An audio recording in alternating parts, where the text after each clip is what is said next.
Hey guys, it's Adele coming back at you today with yet another video that can help you realize your potential and live an authentic and fulfilling human life.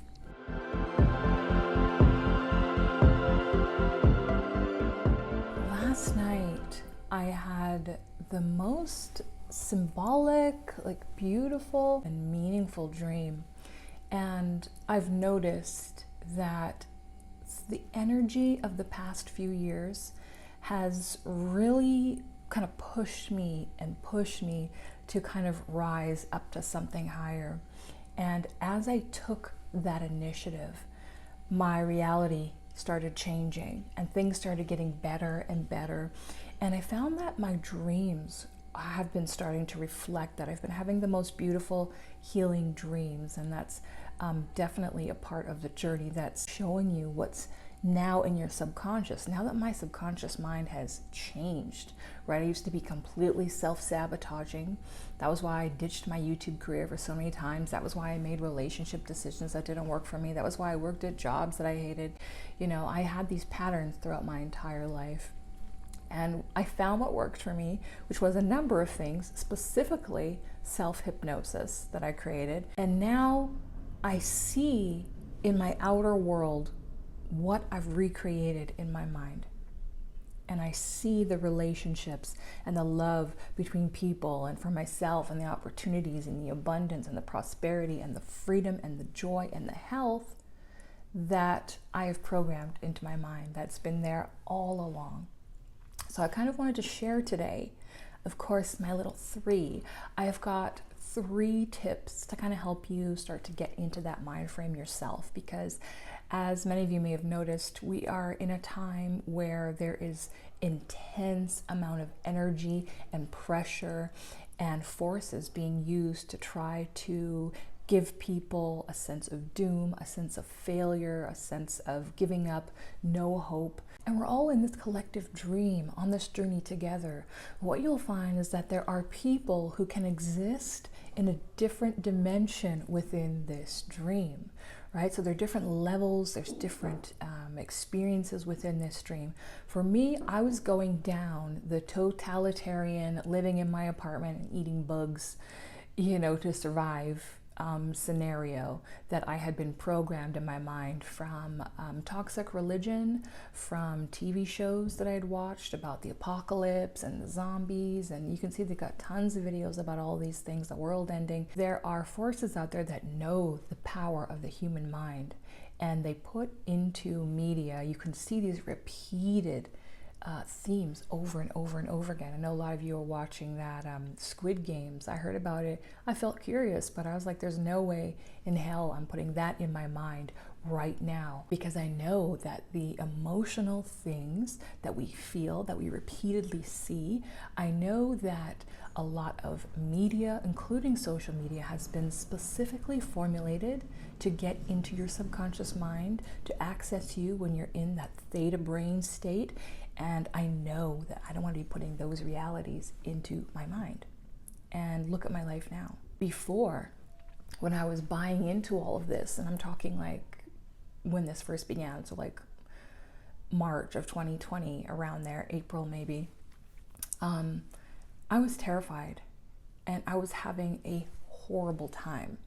I talk about it in 2 videos, I'll link them here. And you can see, even my face looks much different, right? I was gaining weight. I had so much inflammation in my body. There was a lot of energy around me, right? The energy of things had heightened. I noticed policemen hanging out in my neighborhood, lining downtown.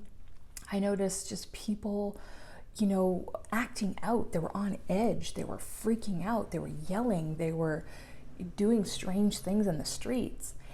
And in my mind, I was like, that's energy. That's a lot of energy that's out there right now. And the thing I know about energy is we can use energy to power a life-saving machine for a child, and we can use the exact same energy to start up a chainsaw and destroy something, right? So I knew, I'm like, if there's all this excess energy out there right now, I need to tap into it to create a better life for myself now.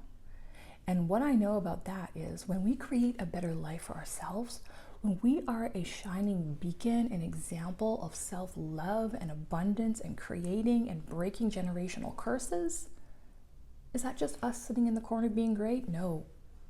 That high tide rises all ships, right? When you have a high tide in the ocean, does it just affect one ship and do good for it? No, it affects all the ships. They all get to rise with it. And that's what happens when we do that in our lives. And that's why it's so important. You never know who's watching your journey, what young people in your family, for me online, what people in my family, or just people from my past, or whatever, people who are watching you and being inspired, especially when they can see what you were like before, where you came from.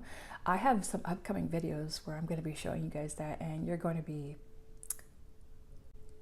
it's shocking and appalling. I saw this explained really well by Richard Grannon. What I'm trying to talk about is how we have the opportunity to shift the fate of this planet. That's why there are forces trying so hard to scare and convince us, because we have power as individuals and as a collective. And so the first thing I want to teach you about is state pumping. I used to look at this, and this was my little negative self. This was the little version of Adele, who grew up in a house that was really loud and toxic with drunk people and music. And I saw people, expressing in that way is really negative. Or people just, being really happy and cheering and partying, that became a negative in my mind too. So when I would watch things like the Tony Robbins seminars where he would get people to come up and scream and yell and, dance to pop music, I was like, oh, that's so lame, right? I thought, oh, that's ridiculous. But then I started seeing over and over again, meeting people over and over again who were doing that, and they were living beautiful lives. And when we see parts of ourselves that criticize people who are successful or happy, that is such a valuable key to where we're still stuck, okay? Many of us are still stuck in that. We had tribes that we grew up with, right? I grew up in the single mom, welfare, poor immigrant kind of community in general, and there was a negativity toward people who were happy or smiling or celebrating or successful, right? So I still have that little version of me that's like, I can't do that because I'll get kicked out of the tribe, right? Which was my group that I grew up in, which was my family. But I decided to try this. I decided to do this state pumping thing, and I feel like it's the hack that has been helping change my life. So I don't even feel like that anymore, but when I had been feeling in the past down or depressed or in a low mood, or like the world was going to end and there was no hope for anything, I would put on these dance party tunes that just make me feel good and start dancing and just going wild and crazy and pretending I was part of one of those Norwegian electronic DJ parties on like a mountaintop, right? I love those. Now the thing is that your brain is such a funny little thing. All of the experiences you've had in your life, from the most pungent taste, right? The taste of a lemon, biting into a lemon, or the things you've seen, or the things you've felt and experienced. It's really hard to understand, but they were created by your brain and your nervous system, interpreting stimuli from the outside world. So essentially, you could really just be a brain in a jar, thinking that you have a body and that all this is real and happening. That could be the case. Your brain that has shown you all these things is in a dark room. Your brain has never seen the light of day. It's inside your head. It's just taking information that your eyes are sending along your optic nerves and saying, oh, okay, that's what this looks like, and creating it. So the thing is, your brain is kind of like the little man behind the curtain in The Wizard of Oz, right? They thought this was this huge kingdom with all these people and the king and everything else, and they got there and there's just a sad little man in this dark room with a projector, making it all seem like it was real. And that is such a beautiful allegory for a lot of the things that we're seeing in the world today, but especially when it comes to the brain. So if you can tell your brain what the stimuli around you is, You can trick your brain based on what's happening in your body, what's going on, and your brain is going to say, oh, we're part of a tribe that has fun, that loves being happy. We're part of a tribe that celebrates success, because like that's what's going on right now. This person's partying and having a great time and feeling connected to the energy of the universe and feeling good in their body. And that's what it's going to start projecting out. And as that starts happening, it's going to start affecting your actions, your emotions, your mood, your thoughts. So for me, I'm going to link, maybe I'll put 2 of my favorite state pumping songs down below. I only use 4. And the great thing about these is I only listen to them when I'm doing this. I do this state pumping like every day, sometimes twice a day if I feel like I need that pick me up.